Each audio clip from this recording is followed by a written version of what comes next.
5월 19일자 목요일자 사무엘상 8장 1절로 22절.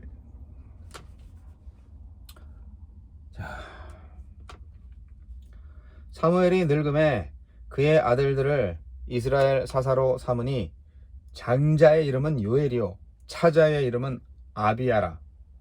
그들이 브엘세바에서 사사가 되니라. 그의 아들들이 자기 아버지의 행위를 따르지 아니하고 이익을 따라 뇌물을 받고 판결을 굽게 하니라.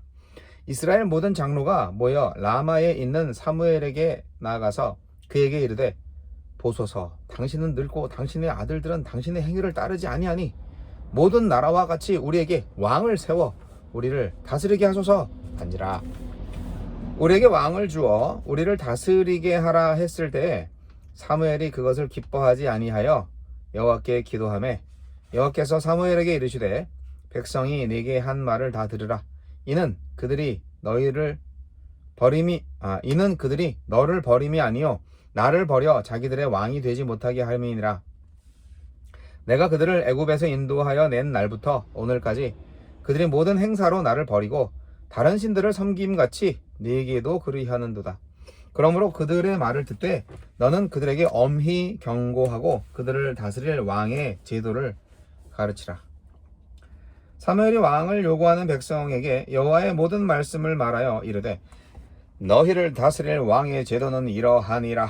그가 너희 아들들을 데려다가 그의 병거와 말을 어거하게 하리니 그들이 그 병거 앞에서 달릴 것이며, 그가 또 너희의 아들들을 천부장과 50부장을 삼을 것이며, 자기 밭을 갈게 하고 자기 추수를 하게 할 것이며, 자기 무기와 병거의 장비도 만들게 할 것이며, 그가 또 너희의 딸들을 데려다가 향료 만드는 자와 요리하는 자와 떡 굽는 자로 삼을 것이며, 그가 또 너희의 밭과 포도원과 감람원에서 제일 좋은 것을 가져다가 자기의 신하들에게 줄 것이며, 그가 또 너희의 곡식과 포도원 소산의 11조를 거두어 자기의 관리와 신하에게 줄 것이며, 그가 또 너희의 노비와 가장 아름다운 소년과 나귀들을 끌어다가 자기 일을 시킬 것이며, 너희의 양떼의 10분의 1을 거두어 가리니 너희가 그의 종이 될 것이라.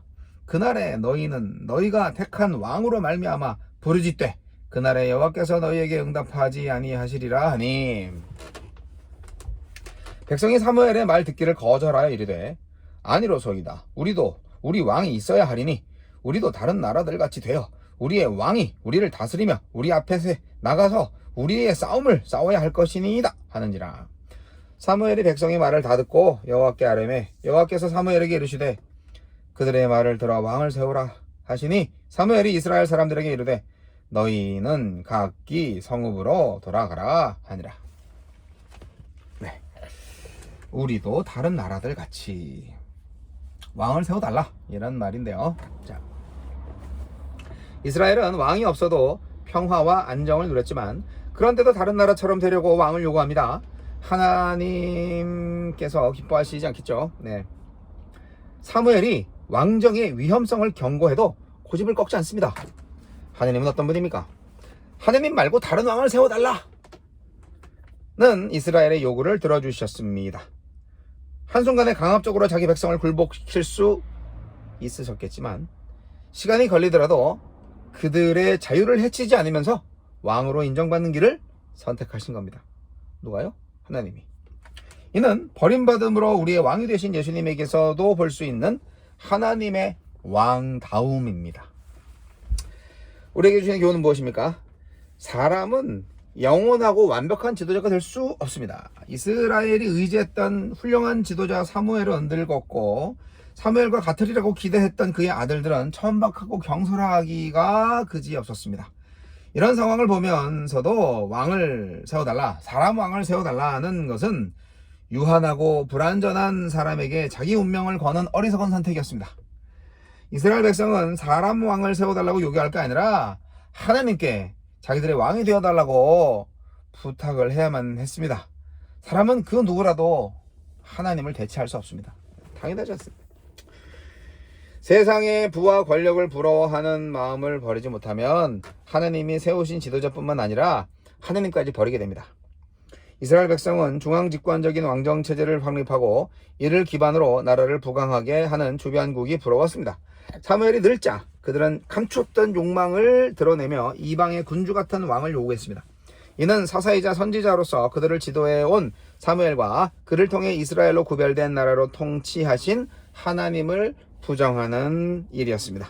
하나님을 버리지 않으려면 돈, 명예, 권력을 탐하는 마음을 비워내야 합니다. 하나님의 통치를 거부하고 세상을 닮아가려고 하면 오히려 자유를 잃어버립니다.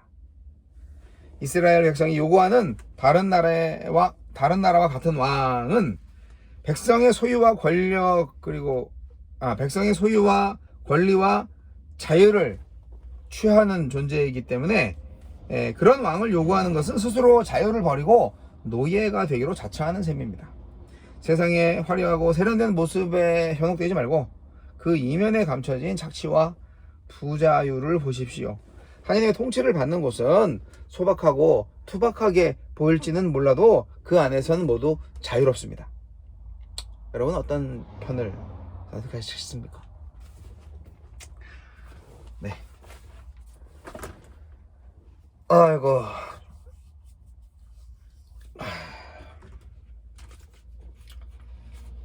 역시 밤일은 어려워요.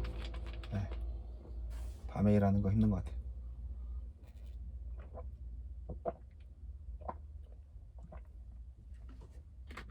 또 갑자기 급 졸려서. 여러분, 지난 시간에는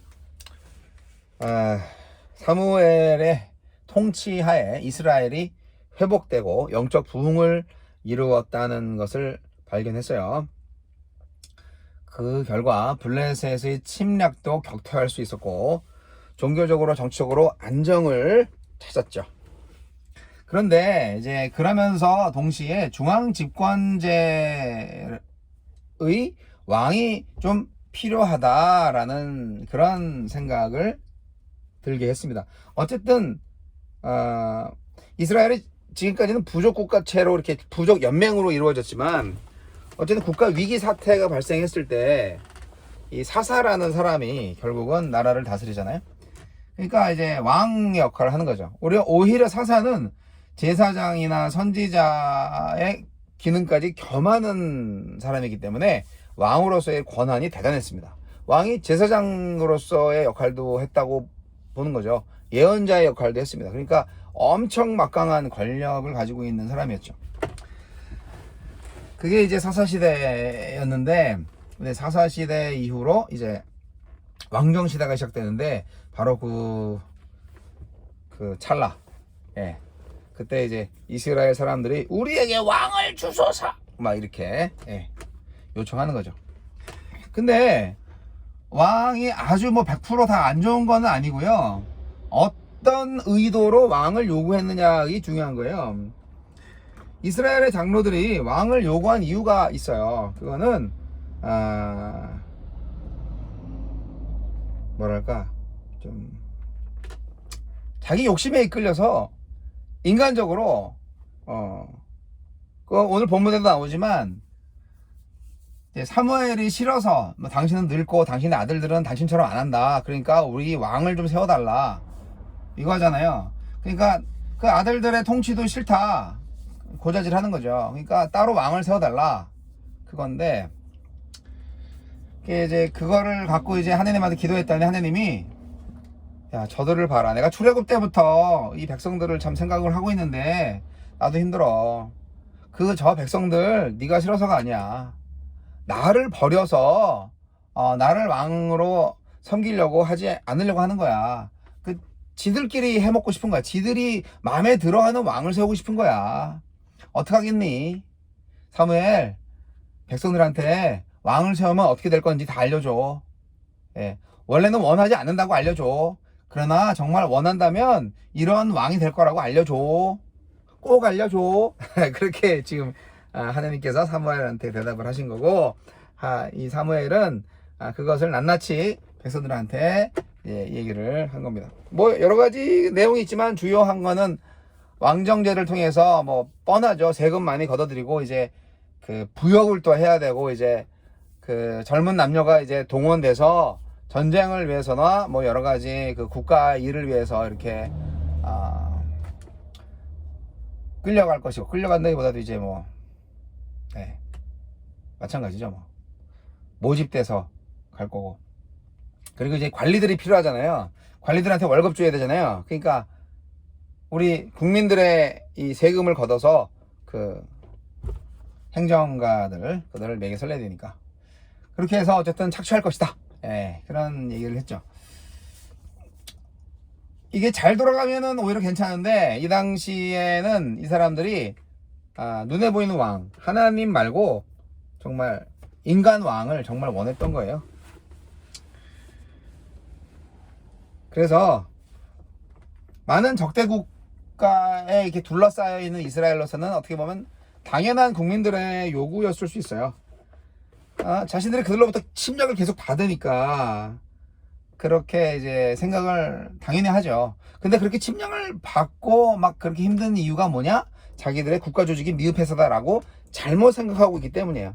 국가 조직이 잘 됐을 때는 뭐 살아남았나? 더 엉망이었지. 이렇게 외세의 침입에 고통을 당하게 되는 이유는 다름 아닌 이스라엘이 만유의 주, 만군의 주이신 하나님을 섬기지 않고 우상을 섬겼기 때문입니다. 사실 하나님은요, 이스라엘에 왕을 세우기로 사실은 작정을 하고 있으셨었어요. 이게 어떻게 보면은 사무엘상 2장 10절, 그리고 창세기 49장 10절, 민수기 24장 17절, 신명기 17장 24절 말씀 보면은 그런 의도가 나타나 있어요. 근데 하나님께서 세우고자 하는 왕은 좀 있으면 나올 사울왕 같은 그런 인간의 왕이 아니라 그야말로 하늘과 땅의 권세를 가졌으면서도 정말 하느님의 뜻을 실현할 왕, 하느님의 나라를 다스릴 수 있는 왕중왕, 그런 왕을 이제 세우려고 했죠. 네, 그가 이제 다윗이고 그가 곧 예수 그리스도십니다. 그렇기 때문에 다윗 왕을 세울 때까지 좀 기다렸다면은 사울 왕이 세워지지도 않았고 또 그렇게 죽지도 않았을 텐데 라는 생각이 또 들어요. 뭐 모르죠. 그거는 사울 왕이 아예 없었다면 그러면 뭐 다윗 왕부터 시작을 되는 거죠. 그러면 사울 왕의 비극을 보지 않았기 때문에 오히려 좋았지 않았을까, 뭐 그런 생각을 하는데, 사실은 그걸 보게 하심으로써 우리가 진정한 통치자는 누구다, 그리고 그 진정한 통치자에게 우리가 해야 될 일은 뭐다, 그거를 이제 알게 된 거죠. 여하튼 오늘 8장 왕을 요구하는 백성에 대해서 사무엘이 안 된다, 하나님의 경고를 말씀하고 있는 그런 내용이고요. 제발 좀 정말 그런 순수한 의도로 왕을 구하는 마음을 좀 가져봐라. 하나님께서 우리의 주인 되시니까 뭘로 대체할 수 있느냐, 이 왕을. 최고의 왕인데 자신들의 정치적 군사적 패배가 왕이 없었기 때문이다 라고 지금 백성들한테 어필하는 거 아니에요? 다른 나라들처럼 우리가 왕이 없었기 때문에 우리가 진 거야. 우리는 개개인별로는 다 훌륭해. 백성들아, 우리가 무능해서가 아니야. 단지 왕이 없었기 때문이야. 뭐 이렇게 변명하려고 그런 거 아니에요? 모르죠, 그거야. 장로들. 왕정 제도를 시작을 하려면은 사실은 그 부역을 해요. 과거 고대 사회 때는 국민들을 이제 착출해서 이렇게 부역을 많이 시켰을 거예요. 그 고대 중동이나 근동 지방에서 이렇게 왕들이 그 백성들의 노동력을 착취하는 일은 아주 흔했던 일입니다. 건축이나 토목 사업을 많이 했기 때문에 그때 백성들 많이 동원했죠. 뭐 월급도 주기도 했고 뭐 했지만 사실 힘든 일이죠. 힘든 일이고, 모든 나라들이 다 평화롭게 싸움박질 안 하고 산다면, 남의 나라를 삼켜 먹겠다, 삼켜 버리겠다라는 생각을 안 하고 산다면 우리 지구 상황에는 참 뭐 군대를 키울 필요가 없으니까 훨씬 더 부자로 살 수 있을 텐데 라는 생각도 들긴 합니다. 요즘 그 우크라이나 사태, 그 러시아가 너무 포기를 하지 않고 계속 밀어붙이고 있어서 전 세계가 이 영향을 받고 있잖아요. 물가가 폭등하고 기름값 막 치솟고 원자재 값도 많이 오르고 농산물 값도 많이 오르고. 러시아 좀 싸움 좀 그만하지. 네, 기도하고 있습니다. 하여간 이 부역 얘기, 그 남북 이스라엘에 갈라진 이유가 뭔지 아세요? 그게 저 부역 때문인 부분도 있어요. 이 솔로몬 시대에 노동력 착취를 많이 했어요. 성전 막 짓고 막 그러니까, 또 궁전도 짓고 막 그러니까. 그 이전에는 아주 한시적으로 이렇게 좀 구했고요. 실제로 다른 나라들처럼 이스라엘에는 이렇게 부역을 많이 안 했어요. 실로 솔로몬 때 망한 거죠. 그래서 왕정제도의 그 부작용이 솔로몬 때 더 심하게 나타나서 부역 때문에 이제 그 노동 착취다. 그러면서 이제 불만을 품은 사람들끼리 모여갖고 이제 결국은 나라가 쪼개진 거죠. 그래서 하나님의 이 왕정 제도의 허락은 한마디로 얘기해서요, 심판적 허용이다. 그렇게 평가할 수 있어요. 왕을 요구하는 백성에게 그 왕으로 인하여서 그들이 당할 극심한 불이익을 경고했잖아요. 하지만 어떻게 해요? 이스라엘 백성들의 그 여러와 같은 요청으로 말미암아 하느님이 결국 그들의 요구를 들어주십니다. 근데 그게 뭐다? 심판적 허용이다. 그러니까 여러분, 기도 응답 받았다고 다 좋아할 필요 없어요. 때를 써가지고 간신히 기도 응답을 받았는데 사실은 그게 심판적 허용이었다. 그러면 여러분, 그런 기도는 하지 않는 게 더 좋은 거죠. 여러분, 하나님의 경고를 무시하면 안 돼요. 징계받습니다. 근데 중요한 것은 하나님의 뜻과 계획은 반드시 이루어집니다. 인간들이 뭐를 안 해도요, 하나님은 혼자서 묵묵하게 인간의 구원 역사를 이루어 가십니다. 그렇기 때문에 우리가 하나님의 구원 역사 사역에 초대받으면 땡큐고, 그렇지 못하더라도 그렇게 하시는 하나님을 찬양할 수 있어야 됩니다. 네, 그게 진정한 하나님을 믿는 사람들의 삶의 자세죠.